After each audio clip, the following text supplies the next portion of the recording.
할렐루야. 예배에 동참한 여러분 모두에게 하나님의 은총이 함께 하시기를 축원합니다. 우리 예배 시작하면서도 인사했지만 한 번 더 옆에 분들하고 인사하실까요? 잘 오셨습니다. 이렇게 인사하겠습니다. 잘 오셨습니다. 만나서 반갑습니다. 또 변함없이 가정에서 예배 드리시는 분들을 위해 우리 카메라 보고 한 번 더 인사하겠습니다. 보고 싶습니다. 이렇게 인사할까요? 네, 보고 싶습니다. 건강하세요. 말라기 말씀으로 진행되는 종말인가 시리즈 오늘 세 번째 시간인데요, 도둑놈이라는 제목으로 말씀을 나누겠습니다. 오늘 설교의 말씀은 제가 평소에 이제 책으로 많이 배웠던 차준희 교수님의 책을 재구성하여 말씀을 정리한 것임을 밝힙니다. 종말인가, 종말에 관한 혼란은 초대교회 시절부터 있어 왔습니다. 종말론의 시초는 몬타누스파라고 하는 조직부터 시작합니다. 이 이름을 기억하실 필요는 없습니다.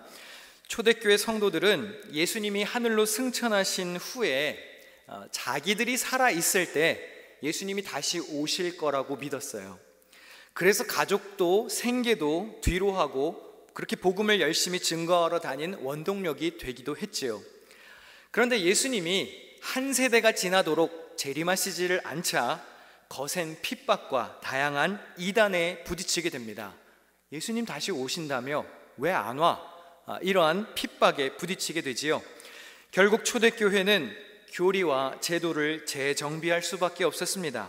이럴 때 몬타누스라고 하는 사람과 두 명의 예언자 프리실라와 막시밀라가 예언을 하는데, 뭐라고 예언을 하냐면 AD 170년에 종말이 올 거다, 그렇게 선포를 합니다. 어떤 한 특정 지방에 새 예루살렘과 천년 왕국이 이루어질 것이다, 이렇게 주장을 하니까 많은 사람들이 동요했습니다. 종말은 이루어졌을까요? 안 이루어졌을까요? 그때 종말이 이루어졌으면 오늘 우리가 여기 있을 이유가 없겠죠. 종말이 이루어지지 않았습니다. 중세 12세기에 또 다른 종말론자가 등장합니다. 피오레 요아킴이라는 사람이 역사를 세 시대로 구분하는데요, 성부시대, 성자시대, 성령시대로 구분을 하고 뭐라고 말하느냐면 1260년 성령시대를 통해 어떤 특별한 평화와 일치의 시대가 올 것이다, 그렇게 주장했습니다. 역시 허위로 판명이 되었습니다. 19세기 미국에서도 종말론자가 있었습니다. 침례교 농부였던 윌리엄 밀러라는 사람이 1844년 3월 21일에 재림이 이루어질 것이다, 그렇게 주장했습니다. 심지어 그를 따르는 수백만 명의 추종자가 있었습니다. 물론 그날도 아무런 일은 일어나지 않았습니다. 재림의 날짜를 10월 22일로 재조정하기까지 했으나 역시 그날도 아무 일이 일어나지 않았습니다. 많은 추종자들이 떠났습니다. 그런데 남은 사람들이 모여서 예수 재림교회, 제7일 안식교회 같은 조직을 만들었습니다. 왜 이런 말씀 드릴까요?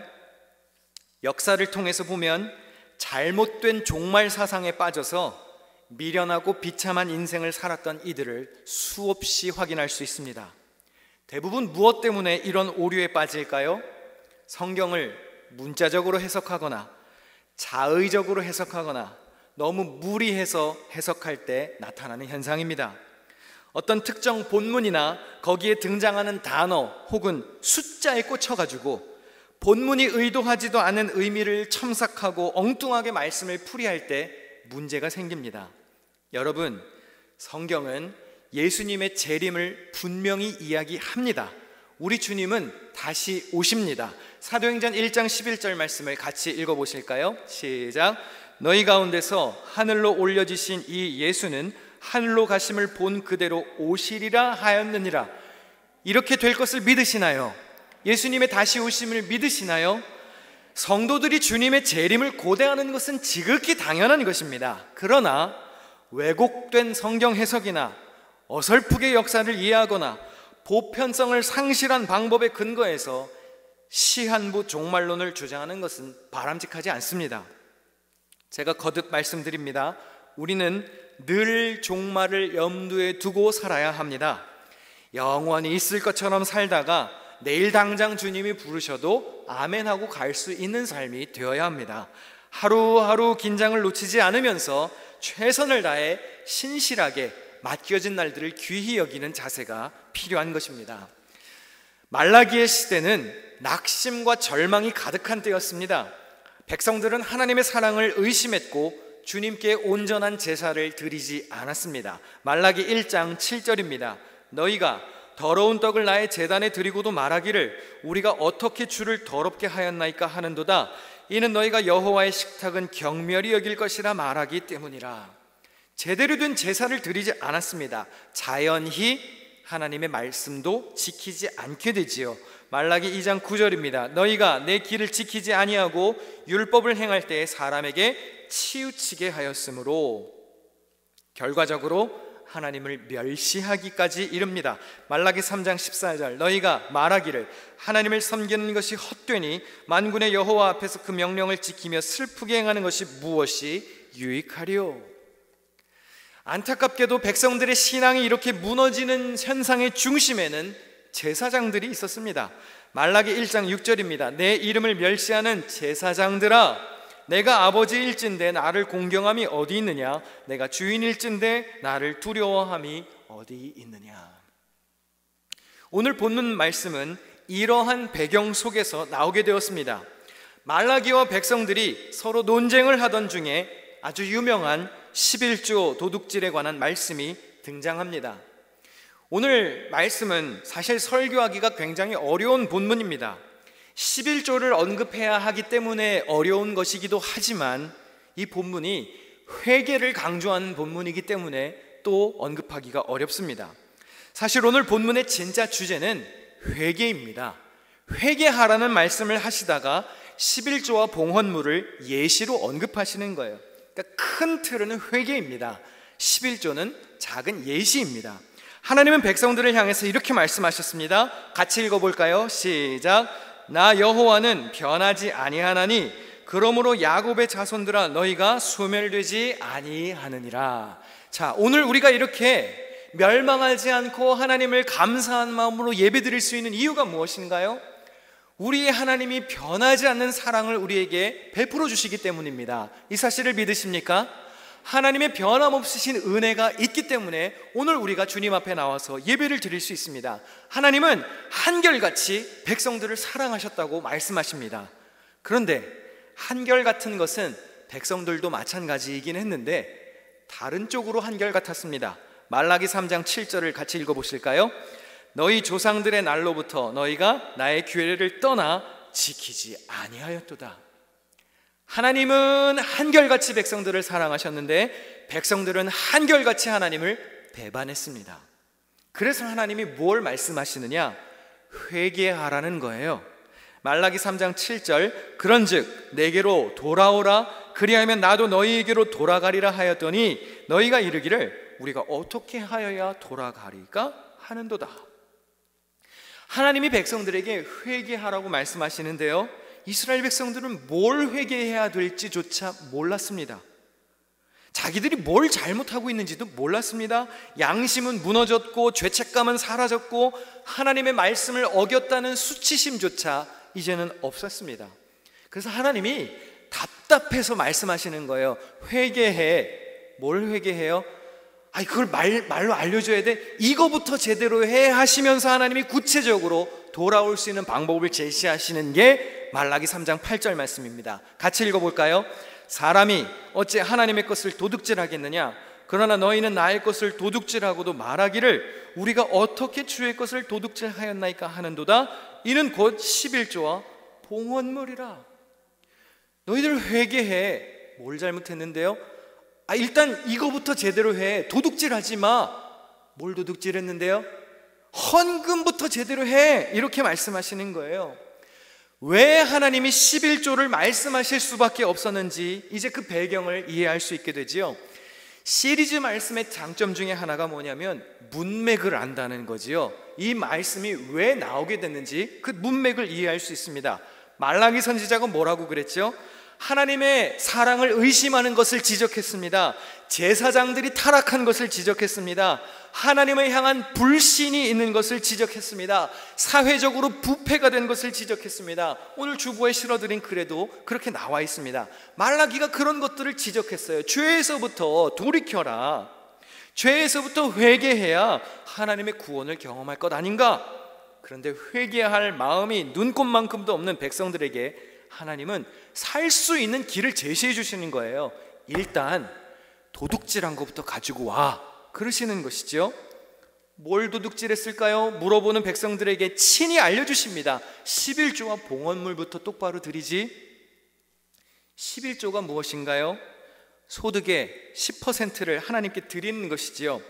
10분의 1은 주님의 것이라고 친히 주님이 말씀하셨습니다. 레위기 27장 30절입니다. 그 땅의 10분의 1, 곧 그 땅의 곡식이나 나무의 열매는 그 10분의 1은 여호와의 것이니 여호와의 성물이라. 여러분, 1차적으로 11조는 무엇이냐면 하나님의 것을 하나님께 드리는 것이에요. 2차적으로는 하나님이 그걸 받으시면 하나님이 그걸 먹으실까요? 아니죠. 하나님이 어떻게 쓰실까요? 선하게 쓰시지 않겠습니까? 하나님은 여러분이 바친 11조를 공동체를 살리는 일에 쓰시는 거예요. 물론 우리가 가진 것 100%가 다 하나님의 것이지요. 우리는 그저 10%를 주님께 드리면서 하나님의 주권을 인정하는 것입니다. 모든 것이 다 하나님의 것이지요. 구약에 등장하는 11조는 크게 세 가지가 있습니다. 제사장 11조가 있습니다. 제사장의 생활비에 해당하지요. 제사를 위한 11조가 있습니다. 제사에 필요한 비용을 충당하는 것이죠. 또 많은 분들이 잘 모르시는 구제를 위한 11조도 있습니다. 가난한 자들을 돕는 일에 사용해야 하는 돈입니다. 하나님이 돈이 필요해서 여러분들에게 11조를 바치라고 하셨을까요? 하나님이 돈이 필요하신가요? 하나님이 궁하신가요? 그렇지 않습니다. 어떤 특정한 사람들에게 부를 몰아주기 위해서 11조를 내라는 게 아닙니다. 오히려 모든 사람들이 넘치지도 않게 모자라지도 않게 골고루 나누어 갖게 살게 하시려고 하나님이 11조를 언급하신 것이죠. 특별히 거룩한 일을 위해 선택된 레위 지파 제사장들은 유업이 없었습니다. 기업이 없었지요. 그래서 11조로 그들의 생계를 보장해 주셨습니다. 그러나 11조의 목적은 제사장 살리는 데에만 있지 않습니다. 제사에 필요한 비용도 충당을 해야 하고 무엇보다 더 나아가서 주변의 어려운 이웃들을 살리는 구제의 기능도 있습니다. 신명기 14장 28절 29절을 같이 한번 읽어보실까요? 시작. 매 3년 끝에 그 해 소산의 10분의 1을 다 내어 내 성읍에 저축하여 너희 중에 분깃이나 기업이 없는 레위인과 내 성중에 거류하는 객과 및 고아와 과부들이 와서 먹고 배부르게 하라. 그리하면 내 하나님 여호와께서 내 손으로 하는 범사에 내게 복을 주시리라. 하나님이 축복하시겠다라고 말씀하시는 데에는 반드시 전제 조건이 있습니다. 온전히 드려질 때, 그리고 온전히 제대로 사용될 때에 축복을 부어주시겠다고 말씀하십니다. 하나님은 약자들을 향한 특별한 관심이 있으십니다. 성경에 등장하는 대표적인 약자들이 누굴까요? 고아, 과부, 객, 레위인처럼 분깃이 없는 사람들, 땅 분배를 받지 않고 유산이 없는 사람들, 이런 사람들을 하나님은 도우라고 명령하셨습니다. 그 해결책 중에 하나가 11조였어요. 사회가 선순환되게끔 만드신 법입니다. 이 당시 사람들에게는 법이었어요. 오늘날 우리들은 11조를 내는 것이 우리의 자유의지에 달려 있었지만 언약 공동체의 백성들에게는 이것이 법이었습니다. 그런데 말라기 선지자는 백성들이 11조와 봉헌물을 도둑질했다고 말합니다. 여기서 11조는 분깃이 없는 레위인들에게 돌아가는 몫을 말합니다. 11조와 함께 언급된 봉헌물은 11조의 11조를 말합니다. 레위인이 제사장에게 내는 11조입니다. 그러니까 종합해보면 말라기에서 말하는 11조의 문제는 이것입니다. 백성들이 온전한 11조를 하지 않습니다. 그럼 레위인에게 돌아갈 몫이 없겠지요? 재산이 없는 레위인은 생존이 불가능합니다. 레위인은 제사장에게 드릴 11조를 내지 못합니다. 제사장도 생계 유지가 안 됩니다. 결국 성직을 수행하지 못합니다. 제사 집행이 온전히 될 리가 없겠지요. 예배가 제대로 이루어질 수가 없습니다. 뿐만 아니라 가난하고 어려운 자들을 구제할 수도 없게 되지요. 그러니까 11조를 통해 운영되어야 할 모든 것들이 제대로 작동이 안 되고 다 꼬여버리는 겁니다. 축복의 흐름이 막히지요. 사회가 선순환되지 않습니다. 그리고 하나님은 이것이 백성들의 죄 때문이라고 지적하십니다. 말라기 3장 9절입니다. 너희 곧 온 나라가 나의 것을 도둑질하였으므로 너희가 저주를 받았느니라.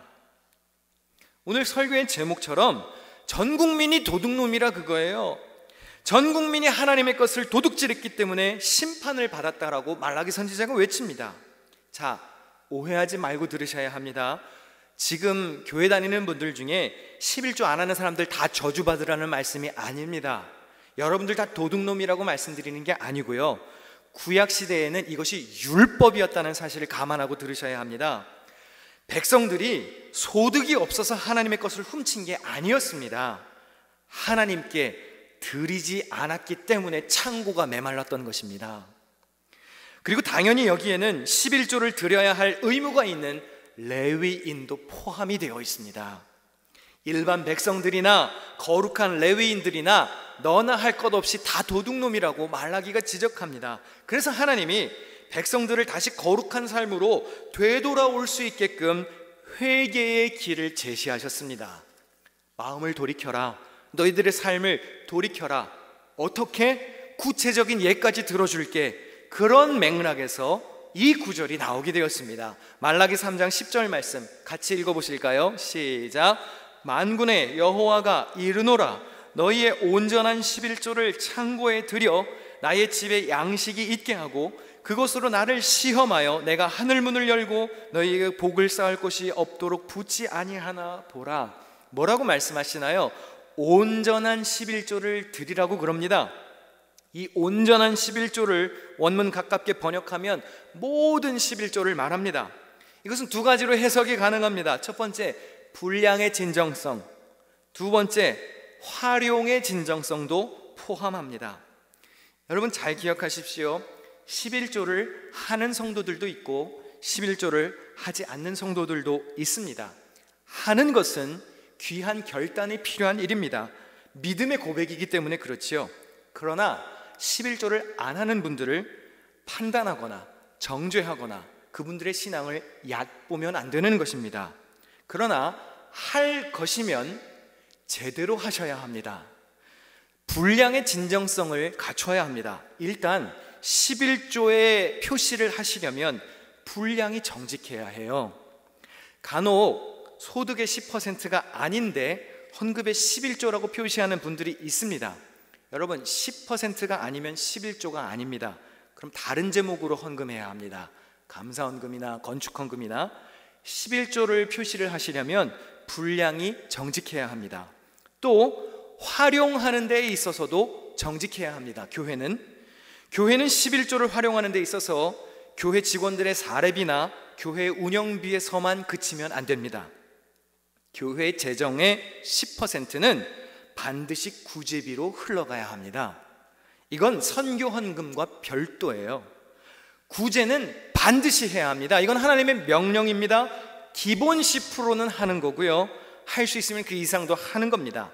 성도들도 온전한 12조를 내야 하지만 교회도 사회로 돌아가야 할 11조를 정직하게 활용해야 합니다. 구제 11조를 언급한 본문을 다시 한번 읽어볼까요? 신명기 14장 같이 한번 읽어보시죠. 시작. 매 3년 끝에 그 해 소산의 10분의 1을 다 내어 내 성읍에 저축하여 또 너희 중에 분깃이나 기업이 없는 레위인과 내 성중에 거류하는 객과 및 고아와 과부들이 와서 먹고 배부르게 하라. 그리하면 내 하나님 여호와께서 내 손으로 하는 범사에 내게 복을 주시리라. 자, 이 11조는 저축하는 11조예요. 쌓아놓는 11조입니다. 자, 세이빙스 어카운트에 넣으라는 거예요. 자, 그러면 말라기 3장 10절을 다시 한번 읽어보실까요? 시작. 만군의 여호와가 이르노라 너희의 온전한 11조를 창고에 들여 나의 집에 양식이 있게 하고 그것으로 나를 시험하여 내가 하늘 문을 열고 너희에게 복사할 곳이 없도록 붙지 아니하나 보라. 어디에 드리래요? 창고에 쌓으랍니다. 그러면 이 저축의 용도는 무엇이겠습니까? 이 11조를 저축하는 용도는 무엇일까요? 구제예요. 약자들을 살리는 일을 위해서 쌓으라는 것입니다. 너희들 부를 축적하라는 의미가 아니에요. 성경이 유일하게 부유함과 저축을 인정하는 경우는 그것이 용도에 맞게 사용될 때입니다. 사회적인 약자의 몫으로 교회가 되돌려 줄 때에만 부유함과 저축이 허용되는 것입니다. 온전한 11조를 창고에 드리라는 말은 제사장들 호화롭게 살라는 얘기가 아니지요. 교회를 호화롭게 만들라는 이야기가 아닙니다. 사회로 돌아가야 할 것이 제대로 돌아가게끔 하라는 의미이죠. 고아, 과부, 나그네, 분깃이 없는 약자들에게 제대로 나누라는 얘기입니다. 그런데 백성들이 11조를 내지 않자 레위인과 제사장들이 받은 것이 없겠고 결국 약자들에게 돌아가야 할 몫을 떼먹었다 그 말이에요. 그동안 교회는 11조를 가르치면서 분량의 진정성이나 제사장들에게 돌아가야 할 몫을 많이 강조해 왔습니다. 물론 그것이 잘못된 것이 아닙니다. 틀린 것이 아닙니다. 그러나 교회는 활용의 진정성에 대해서도 분명히 해야 합니다. 말라기 3장 10절 말씀에 기초하여 우리는 그렇게 배워왔지요. 11조가 유일하게 하나님을 시험해도 되는 항목이라고. 말라기 3장 10절 다시 한번 보실까요? 만군의 여호와가 이르노라 너희의 온전한 11조를 창고에 들여 나의 집에 양식이 있게 하고 그것으로 나를 시험하여 내가 하늘 문을 열고 너희에게 복을 쌓을 곳이 없도록 붙지 아니하나 보라. 그래서 시험해도 되는 건 11조구나. 원래 하나님 시험하면 안 되는데 11조는 시험해도 되는 것이지요? 예, 맞는데요, 이 말씀을 이렇게 이해하시면 곤란하다 그 말이죠. 무슨 주식 상품성이 높은 주식에다가 내가 10%를 투자하면 그것이 100%, 200% 뻥튀기 되어서 나에게 부유함을 가져다 준다? 그런 식으로 이해하면 안 된다는 것이죠. 11조는 하나님과 주고받는 돈 거래가 아닙니다. 얼마를 투자하면 하나님이 다시 얼마를 보상해 주는 그런 개념이 아닙니다. 이 본문에서 하나님을 시험해보라 라고 하는 말은요, 회개하라는 말씀을 하다가 11조 얘기가 나왔다고 그랬죠. 너희들이 영적인 회의와 신앙적인 타락, 죄에서부터 회개했을 때 구체적으로 11조가 제 기능을 발휘해서 사회가 선순환될 때 온 백성들이 축복을 누리는지 안 누리는지 보라는 거예요. 11조 하면 복 받을까요? 예, 11조 하는 게 축복입니다.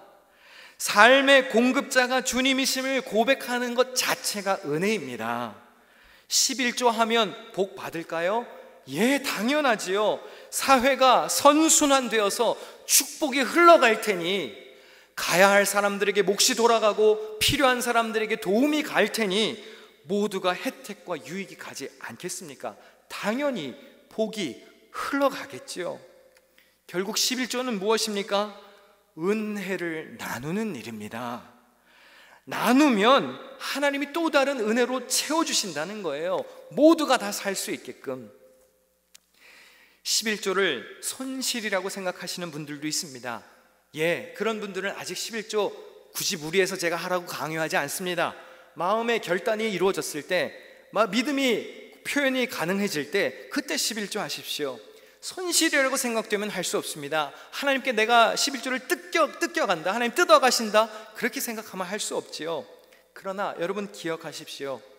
하나님께 내 삶을 맡기면 하나님은 여러분의 삶을 외면하지 않으십니다. 하나님께 여러분의 삶을 전적으로 의지하고 믿음으로 맡기면 하나님은 여러분을 살게 하실 것입니다. 제 사촌 중에 직장에서 이제 교회를 다니지 않고 이제 11조 뭐 생활 당연히 안 하는 사람들이 이제 제 사촌이 자기는 교회를 다니고 11조를 낸다고 그러니까 친구들이 그렇게 얘기를 했대요. You are crazy. You're crazy. 너는 미쳤다는 거죠. 그렇지요. 하나님께 삶의 모든 것을 주권을 맡기지 않는 사람들은 우리가 11조 하는 것이 미친 것으로 보일 수 있습니다. 그러나 우리들은 어떠한 마음으로 11조를 하는 것인가요? 하나님께 내 삶을 다 내어 맡기는 마음으로, 모든 소유가 하나님께로부터 왔음을 믿음으로 고백하는 마음으로, 이것을 통하여서 하나님의 뜻에 합당하게 축복이 필요한 사람들에게 흘러가기를 바라는 마음으로 우리는 예물을 봉헌하는 것입니다. 종말인가? 우리가 계속 도둑놈으로 살면 언젠간 종말이 오겠지요. 그러나 하나님의 것을 온전하게 구별하여 드릴 때, 또 교회는 사회에 되돌려야 하는 11조를 도둑질하지 않을 때 하나님은 이러한 은혜를 주실 것입니다. 말라기 3장 12절, 우리 마지막 구절을 같이 읽어보실까요? 너희 땅이 아름다워짐으로 모든 이방인들이 너희를 복되다 하리라. 만군의 여호와의 말이니라. 축복이 온전히 흘러가면 하나님이 말씀하셨습니다. 이방인들도 너희들을 복되다 하리라. 너희들 미쳤구나, 너희들 제정신이 아니구나, 그렇게 말하지 않고, 야, 11조를 내는 사람들, 믿음을 가진 사람들, 하나님을 예배하며 사는 사람들, 그 인생이 복된 것이로구나 고백한다는 것입니다. 그리고 우리들의 땅이 아름다워진답니다. 여러분이 있는 그곳이 아름다워져서 여러분 주변 사람들에게 복되다 칭함받는 주인공들이 되시기를 축원합니다. 기도하겠습니다.